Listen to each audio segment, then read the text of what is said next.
Hello again. So, I'm going to do a tutorial on, not really a tutorial, a class comparison on the Trickster now, because it's my second favorite class, and I'm sort of going through the classes in more or less in order. So, first of all, before getting into the specifics of the class, I'm just going to compare the class in general to the Necromancer, the other comparison I've done. So for the Necromancer is by far a much easier class to be good at than the Trickster. It's got a fairly simple skill, you know, you hurt, you heal. Trickster's not so cut and dry, though. And it's a very tough class, but it pays off. In my opinion, it's the same as the Rogue, but better and harder. So it does the same effect as a Rogue, but it also is a little tougher. So it's like a rogue that's more powerful, but a little harder to get good at, okay? So first of all, let's get into the stats before we get into the really complex part of the ability, okay? It's got the most damage of any dagger, okay? So it's like a dagger class. It is a dagger class. It's not like a dagger class. What am I saying? It's a dagger class. But it's got the most damage. It's got more DPS than the assassin or the rogue. The assassin can get a bit more DPS by using their poison, but the Trickster has a more consistent DPS because it's got a higher attack stat, okay? Stat cap, 65 instead of 60, or 55. So that's the main thing about the Trickster aside from the ability. There's really not much else there. I mean, like all dagger classes, they're fast, which means the way you're supposed to play a dagger class, a lot of people play them tankily.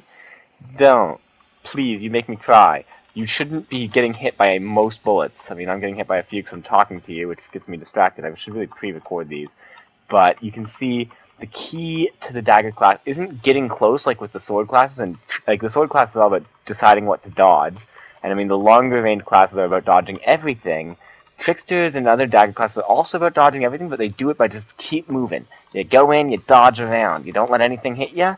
And you're on your toes. You're sort of like you're like a ninja, though not like the ninja class, although it is supposed to be like that. You're always moving. You're sneaky. You're fast. You're slippery. Okay, that's the idea behind it. Now let's get into Trickster specifics here. Okay, the prisms. Oh, the prisms. The prisms. The prisms. They're complicated suckers, but let's get into them. Let's figure this out. So let's start off with the T6 because it's a good example for what a standard prism usage is going to be.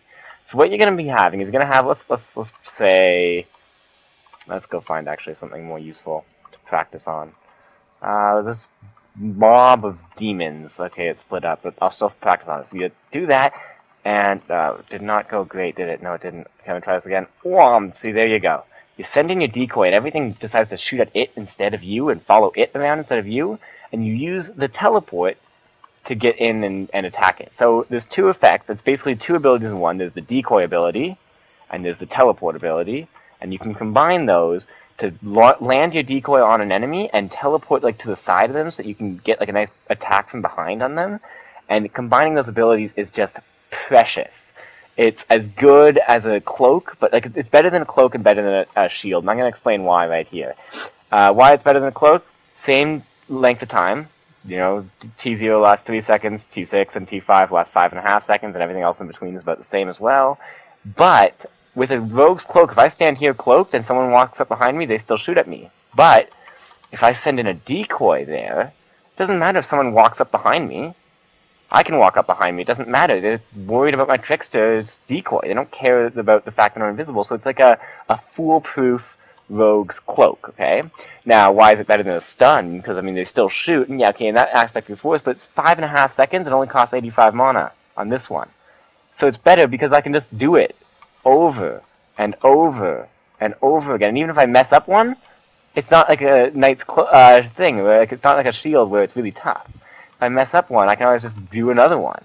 It's not that tough. Now, there are some specialty ones. Now, I would say you should have, if possible, 3 prisms, although I understand Ghost is hard to get. Keep your T0, though, because it has uses, and keep the highest tier you can find. So the highest tier you can find, that's for your decoy. That's for decoy in, and you teleport so you can shoot from behind and get at the enemies while they deal with your decoy. And that's its only real purpose. Now, the purpose of the decoy prism is it costs a lot less, only 60 mana, so it's for just teleporting. So if you're just like wandering around the Godlands where there aren't too many chances to really use your decoy unless you run into a wall, it can be really helpful to be able to dodge like a wall of bullets successfully. And I mean, you leave behind a 3-second decoy, so if you need like a short decoy on something like a god that should die in 3 seconds anyways, it's good enough. So that's what that's good for. And now, let's get into the Ghostly. The Ghostly is actually not a great prism, but it's sort of cool, okay?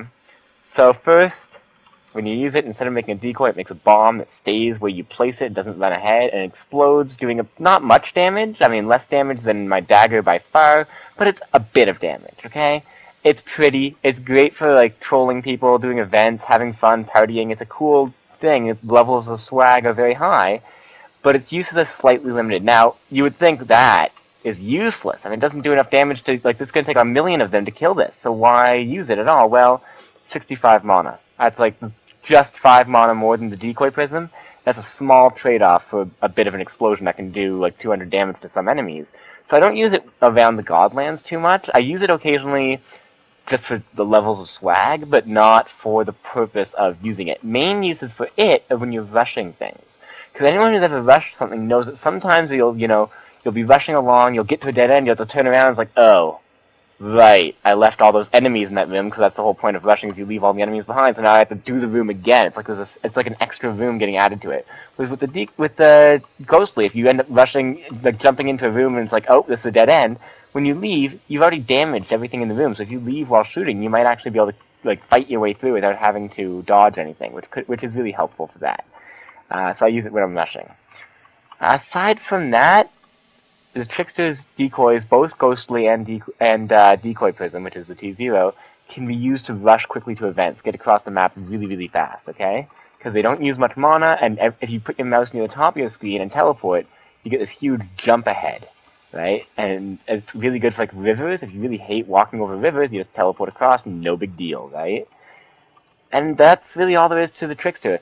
You can see it's a tough class, but if you can master it, it's well worth it. You get plenty of loot because of the extra damage. You get plenty of survivability because you're so fast and you have enough range to stay a bit away from enemies. And also, if you're in real danger, you can always, like, teleport behind a wall. So if there's a wall of gods coming at me, I could be like, there's, like, me and a warrior and there's a wall of gods coming at me. I can be like, whoop, okay, have fun with your wall of gods. I'm just going to hide over here behind my wall of walls and you can die. So that's the Trickster. In a nutshell.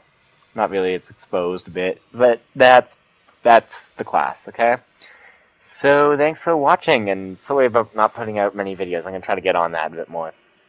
See ya!